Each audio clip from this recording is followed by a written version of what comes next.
Olá, tudo bem com você? Chegamos ao fim de mais um trimestre. Estivemos estudando ao longo desses 3 meses o Evangelho de Marcos com esta lição da Escola Sabatina. Que lições importantes, como foi bom a gente revisitar esse Evangelho tão importante, tão interessante, que fala sobre Jesus, obviamente, e toda vez que nós estudamos sobre Jesus, o nosso coração é aquecido, nós somos motivados à missão, à comunhão com Ele. E olha que coisa boa, próximo trimestre, mais um Evangelho, o Evangelho de João agora. Aqui está a lição dos jovens, o verbo, vida e obra de Jesus no Evangelho de João, e a lição dos adultos terá o mesmo tema. Então, neste trimestre que vem, próximo trimestre, as duas lições tratarão do mesmo Evangelho, abordagem um pouco diferente, e a minha sugestão sempre é, que tal estudar as duas? Mas não perca o trimestre que vem, realmente João é um Evangelho muito bonito, de autoria do discípulo mais íntimo de Jesus. Então, se você não providenciou sua lição ainda, corra, faça isso o quanto antes, para ter aí o alimento para os próximos 3 meses. Lembrando que a lição, o guia de estudos, que é a lição, tem o objetivo de nos colocar em contato todos os dias com a palavra de Deus, nos motivar a um estudo sistemático da Bíblia. Assim como tem também o Revivados por Sua Palavra, que é um projeto de leitura diária de um capítulo da Bíblia. Estamos agora no Evangelho de Lucas. Nós temos a lição da Escola Sabatina, que é um estudo sistemático de um tema ou de um livro, uma carta da Bíblia. E assim nós vamos crescendo cada vez mais no conhecimento da palavra e também promovendo a unidade da igreja, porque é muito bonito ver que irmãos de todo o mundo, de países os mais distantes, durante o mesmo tempo estudam o mesmo assunto. E isso realmente promove essa unidade maravilhosa entre os irmãos. Muito bem, se você não se inscreveu ainda no canal, quero convidá-lo a fazer isso agora.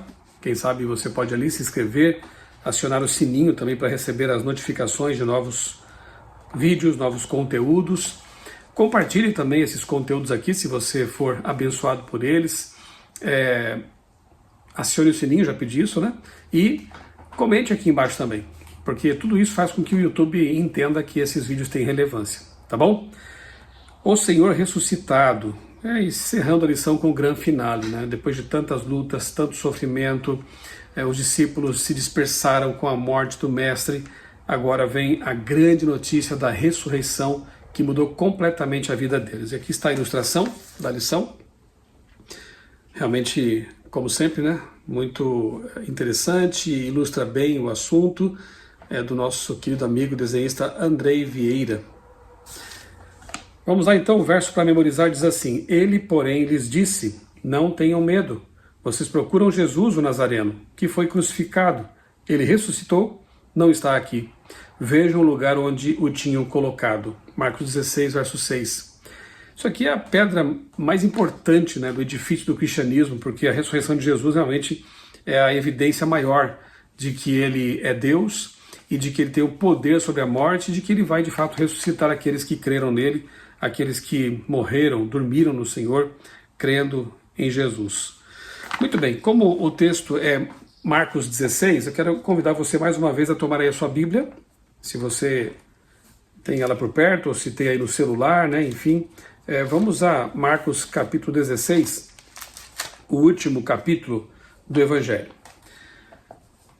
Na semana passada estudamos o capítulo 15, que termina assim, ó.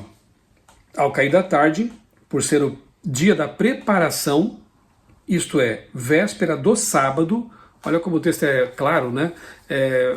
Circulou por aí um vídeo, acho que de um rabino, eu não sei exatamente quem é a pessoa, mas trazendo de novo aquela teoria segundo a qual Jesus teria morrido numa quinta-feira, outros acham que foi numa quarta-feira. A Bíblia é tão clara, né? Veja só. Ao cair da tarde, por ser o dia da preparação, isto é, véspera do sábado, José de Arimateia, ilustre membro do Sinédrio, que também esperava o reino de Deus, dirigiu-se ousadamente a Pilatos e pediu o corpo de Jesus. Mas Pilatos admirou-se de que já tivesse morrido, e nós já lemos o texto, né? Ele então confirma com os soldados certamente entendiam muito bem de morte por tortura na cruz, e confirmaram, ele estava morto.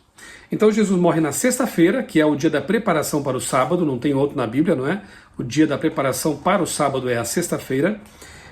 Jesus é retirado da cruz por José de Arimateia, sepultado no túmulo novo que José havia construído para si mesmo, e isso é muito significativo porque, com isso, as pessoas sabiam onde Jesus havia sido sepultado, era um local conhecido, havia um endereço, então não foi inventado,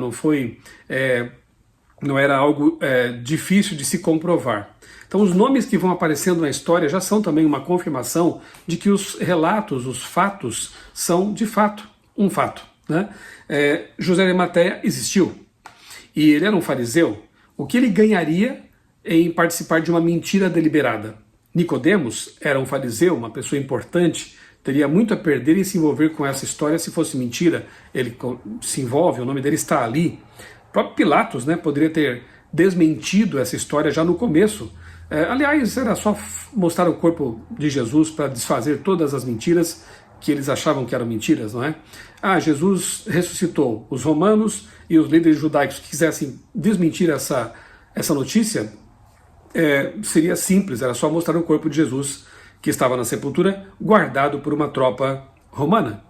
Agora, a verdadeira fake news foi espalhada por eles, pelos líderes judaicos e pelas autoridades romanas, quando disseram que os judeus roubaram o corpo de Jesus, para mentir e dizer que ele está vivo, que ele ressuscitou. Ora, que mentira mais mal contada, não é verdade? Que mentira esfarrapada, como se diz. Como que um grupo de judeus desarmados poderia derrotar uma tropa, uma guarnição romana, mover a pedra e roubar o corpo? Realmente a mentira é tão absurda porque ela tentou mascarar um fato tremendo, a ressurreição de Jesus. Vamos ver juntos aqui então o capítulo 16, para a gente encerrar essa lição maravilhosa com chave de ouro, né? Passado o sábado, de novo o texto é tão claro, né? Passado o sábado, Maria Madalena, Maria mãe de Tiago e Salomé compraram óleos aromáticos para ungir o corpo de Jesus. Então, no pôr do sol do sábado, passado o sábado, elas foram comprar as especiarias, unguento, tinha aquela prática, né, de preparar o corpo para ser ali enfaixado e deixado na sepultura, né? Aí bem cedo, no primeiro dia da semana, ao nascer do sol, foram ao túmulo. Então Jesus morre na sexta, descansa na sepultura no sábado e domingo bem cedinho, já era domingo, depois do pôr do sol de sábado, elas vão até o túmulo para ungir Jesus. Claro que não vai ser necessário e nós sabemos o motivo. Agora, para deixar muito claro e de forma muito simples o assunto da ressurreição de Jesus, de quando ele foi morto, quando vamos lá a Lucas 24, verso 21, e lemos o texto correlato da ressurreição de Cristo, mas ali focalizando os discípulos de Emaús, Marcos menciona apenas de passagem, né, isso aí, lá no verso 12, mas lá em Lucas, Lucas dedicou mais texto para falar sobre os discípulos de Emaús. Cleopas e o seu companheiro, a sua esposa, não sabemos exatamente quem era aquela outra pessoa, porque o nome não é fornecido, mas esses dois caminhavam para Emaús, arrasados, desapontados, porque Jesus havia morrido, e eles dizem para o forasteiro que era Jesus, e eles não tinham identificado de início, eles dizem assim: é hoje já o terceiro dia desde que essas coisas aconteceram. Qual era o dia? Em que dia Jesus ressuscitou? Marcos, Lucas também e outros autores deixam claro que foi de manhã no domingo. Naquele dia, quando o sol já estava prestes a se pôr, era ainda domingo, e os discípulos, Cleopas e seu companheiro de jornada, de caminhada, dizem: hoje é já o terceiro dia. Se a gente for para trás agora fica fácil, né? Se o domingo era o terceiro dia, qual foi o segundo? Óbvio, o sábado. E qual foi o primeiro? Óbvio, a sexta-feira. Então por que criar confusão com um assunto tão simples, né? Repito, Jesus morre na tarde de sexta-feira, e para os judeus que tinham como prática, né, o costume do dia inclusivo, se uma parte do dia ela é mencionada no relato, acontecem coisas ali, já consideram como um dia completo. Aí o sábado inteiro e parte do domingo, que também consideram como completo. Ou seja, 3 dias. 3 dias inclusivos, segundo a cultura judaica. Não tem por que errar, não tem por que criar confusão com respeito a esse assunto. Eu vou deixar aqui na descrição do vídeo também outros conteúdos para você, alguns textos que eu já publiquei em meus blogs há alguns anos e podem ser úteis com relação a essa questão dos dias, da ressurreição, da morte de Jesus, da ressurreição, enfim. Vou deixar também aqui o link de um vídeo em que eu analiso detalhadamente os argumentos em favor da ressurreição de Cristo. Então é um fato, não tem como ser negado. E eu vou deixar aqui então na descrição alguns vídeos para que você possa depois considerar isso aí, assistir durante a semana, quem sabe até levar alguns aportes aí, alguns conteúdos a mais para a classe, para a sua unidade da Escola Sabatina no sábado, ok? Então, bem cedo, no primeiro dia da semana, elas foram lá ao nascer do sol e diziam umas às outras. Eu estou no verso 3 agora. Quem nos removerá a pedra da entrada do túmulo? E olhando, viram que a pedra já estava removida. É que a pedra era muito grande. Entrando no túmulo, viram um jovem sentado ao lado direito, vestido de branco, e ficaram atemorizadas. Ele, porém, lhes disse: não tenham medo, vocês procuram Jesus, o Nazareno, que foi crucificado. Ele ressuscitou e não está aqui. Vejam o lado onde tinham colocado, o lugar onde tinham colocado.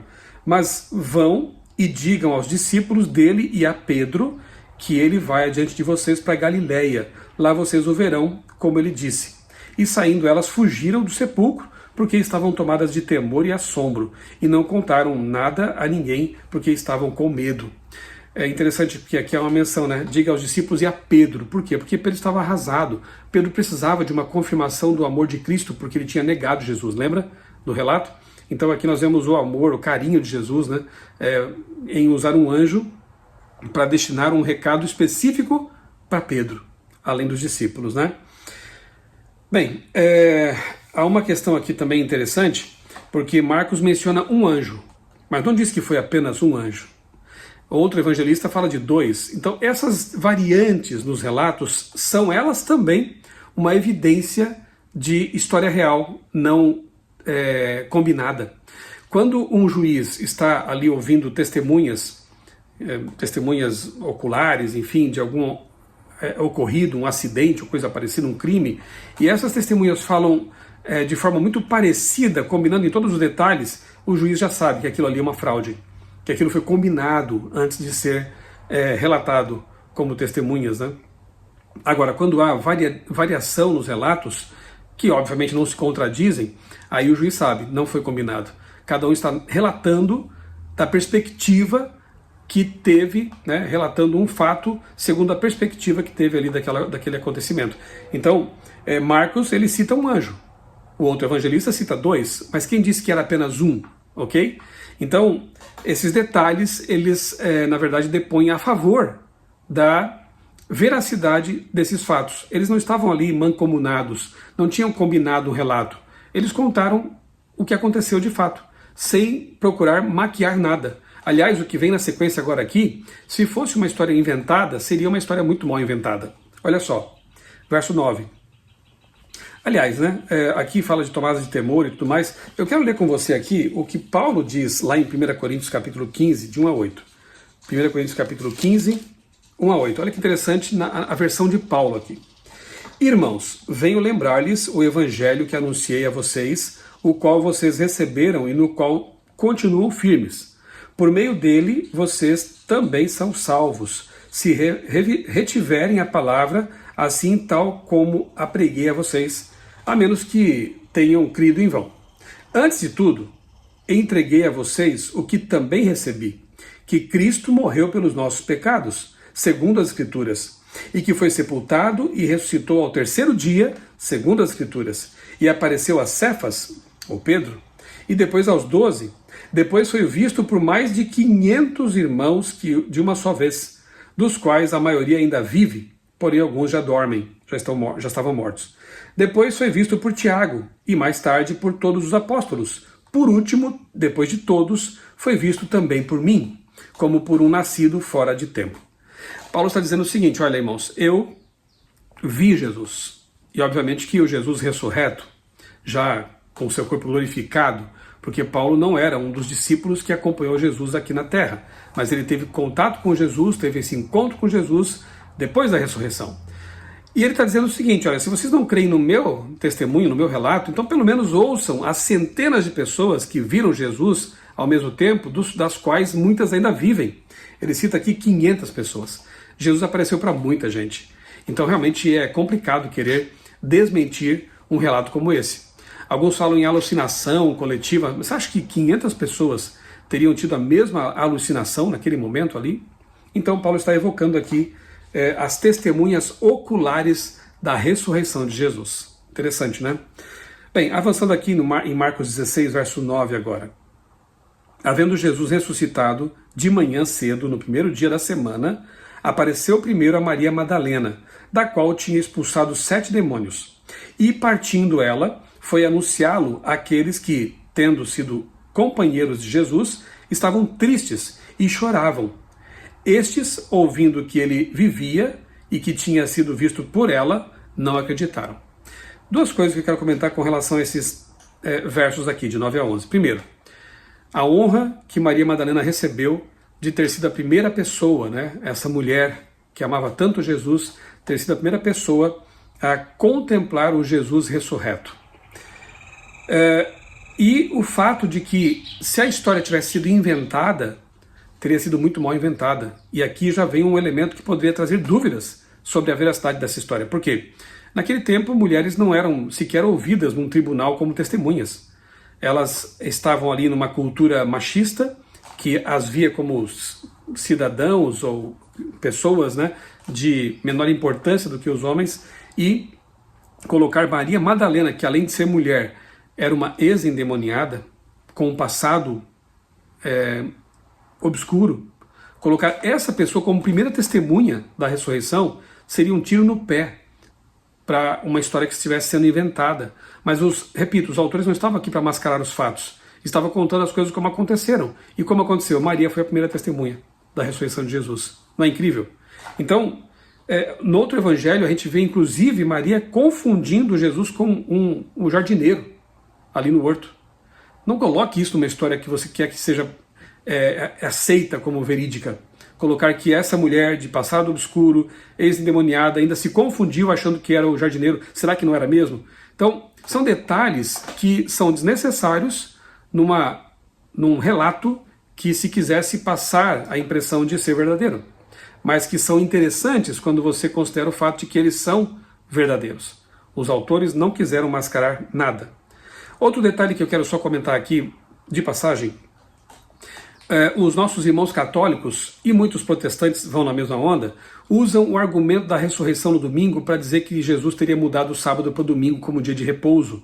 Mas, irmãos, amigos, não há um verso sequer que mencione qualquer mudança no dia de guarda, no mandamento. Pelo contrário, lá em Lucas 23, 54, se não me engano, é dito que as mulheres que foram para ungir Jesus, Maria e as suas amigas ali, descansaram no sábado segundo o mandamento. Jesus havia morrido, mas elas preferiram guardar o sábado e deixar para depois aquilo que podia esperar, que era embalsamar o corpo de Jesus. Veja que interessante. Não seria nem errado elas terem feito isso, mas preferiram guardar o mandamento do Senhor Jesus, que ele mesmo guardava, em lugar de fazer algo que poderia ser deixado para o domingo, né? O que serve de princípio para nós também, né? Se há algo que você pode deixar para depois do sábado, por que não deixar? Sábado é um dia de comunhão com Deus, é um dia de estarmos ali aos pés de Jesus, né? Então, esse argumento não funciona, não é bíblico. Dizer que a ressurreição no domingo seria a justificativa para a mudança do dia de guarda. Na verdade, o que a gente vê na palavra de Deus é que o batismo é que comemora, simboliza, que é um marco, né, que tem que ver com a ressurreição de Cristo, né? É a nova vida, uma nova realidade por meio do batismo nas águas, e não o domingo. Domingo é chamado na Bíblia de primeiro dia da semana. É um dia de trabalho comum, como o segundo, o terceiro, o quarto. O único dia que tem nome na Bíblia é o sábado, Shabat, que quer dizer repouso, né? Então, é uma pena que as pessoas usem esse tipo de argumento para tentar validar algo que Jesus jamais teria feito, e ele mesmo disse que não faria, porque lá em Mateus ele diz: não pensem que eu vim revogar a lei ou os profetas. Eu não vim para revogá-los, eu vim para cumpri-los. E é mais fácil passar o céu e a terra do que passar um i ou um tio da lei de Deus, quanto mais um mandamento inteiro ter sido abolido. Fechando esse parênteses, verso 12, depois disso Jesus manifestou-se em outra forma a dois deles que estavam a caminho do campo, lá para Emaús, né? Aqui Marcos fala assim de forma bem resumida. E indo eles o anunciaram aos demais, mas também a estes dois eles não deram crédito. Estavam demorando para aceitar o que Jesus já tinha prometido antes, né? Finalmente, Jesus apareceu aos 11 quando estavam à mesa e censurou-lhes a incredulidade e a dureza de coração, porque não deram crédito aos que o tinham visto já ressuscitado. E disse-lhes: vão por todo o mundo e preguem o evangelho a toda a criatura. Quem crer e for batizado será salvo, quem porém não crer será condenado. Primeiras palavras de Jesus, depois de dizer paz seja convosco, para os discípulos foi missão. Aquilo que eles não puderam fazer em alguns momentos, porque atrapalharia o ministério de Jesus na terra, de contar de seus milagres e outras coisas mais, agora eles estavam desimpedidos. Vão e falem, vão e contem. Estes sinais acompanharão aqueles que creem. Em meu nome expulsarão demônios, falarão novas línguas, línguas desconhecidas para quem fala, como aconteceu em Atos 2, né? Não é essa confusão que criaram línguas estranhas, línguas conhecidas para quem ouve, desconhecida para quem fala, mas esse é o verdadeiro dom de línguas. É só você ler com atenção Atos capítulo 2 e depois 1 Coríntios capítulo 14, você vê ali Paulo recriminando o falso dom de línguas, e em Atos 2 a apresentação do verdadeiro dom de línguas, que é falar um idioma que você não conhece para pessoas que precisam ser evangelizadas. O contexto sempre é basicamente de evangelismo. Uma pena que também isso tenha sido distorcido ao longo do tempo, né? Então, falarão novas línguas, pegarão em serpentes, e se beberem alguma coisa mortífera, não lhes fará mal. Se impuserem as mãos sobre os enfermos, eles ficarão curados. É claro que essa promessa existe, ela é válida, né? É bíblica, de que as pessoas que estão em missão são protegidas. Já vi muitos casos de missionários que passaram por experiências assim dramáticas e foram milagrosamente protegidos por Deus. Mas também nem sempre é uma garantia de que nada vai acontecer de errado, de ruim, com pessoas que estão servindo a Deus. A gente sabe disso, né? Deus pode honrar sua palavra, pode glorificar sua palavra por meio de livramentos ou até de sofrimentos. Houve cristãos que foram condenados à fogueira, à cruz, ao martírio, e nessas circunstâncias eles falaram de Deus, do amor de Deus, e muitos se converteram. Muitos se converteram pelos sinais e muitos se converteram também pelo martírio de outros cristãos fiéis. De fato, o Senhor Jesus, depois de lhes ter falado, foi recebido no céu e sentou-se à direita de Deus. E eles foram e pregaram por toda parte, cooperando com eles o Senhor e confirmando a palavra por meio de sinais que se seguiam. E assim termina o Evangelho de Marcos. Que coisa linda, né? Fala resumidamente da ascensão de Jesus. Ele volta então para sua posição ao lado de Deus o Pai. Jesus, que é um membro da Trindade Sagrada, né? do Deus triuno, Pai, Filho e Espírito Santo. Jesus ele é reentronizado no céu, mas promete que estaria com seus filhos todos os dias até a consumação do século. Até a volta dele, a volta de Jesus, ele prometeu estar com seus filhos, dando poder, dando condições para que eles cumprissem a missão e Jesus então pudesse voltar. Que lindo esse encerramento de Marcos. E que bom lembrar dessa promessa de Jesus, que estará conosco todos os dias até o fim. Creiamos nisso, façamos a nossa parte, proclamemos o Cristo vivo. Jesus, ele é Deus que se fez homem, andou com seres humanos, mostrou o amor de Deus a todos que conviveram com ele e que leem a sua palavra. Ele não é apenas um líder espiritual, não é apenas um revolucionário como querem alguns, não é apenas um profeta. A tumba de Jesus, diferentemente da tumba dos outros líderes religiosos da história, a tumba de Jesus está vazia. A tumba de Jesus é a evidência maior de que ele é Deus, de que ele tem o poder sobre a vida e sobre a morte, e um dia vai trazer à sepultura aqueles que dormiram crendo em suas palavras. Vamos orar? Amado Deus, bondoso Pai, muito obrigado, Senhor, por mais essa lição da Escola Sabatina que nós estudamos ao longo desse trimestre, que as verdades, as doutrinas, os princípios que nós relemos no Evangelho fiquem gravados em nosso coração e nossa mente e nos ajudem em nossa caminhada cristã. Nós oramos e tudo te agradecemos em nome do Senhor Jesus. Amém. Um abraço para você, Deus abençoe grandemente a sua vida e também a sua família.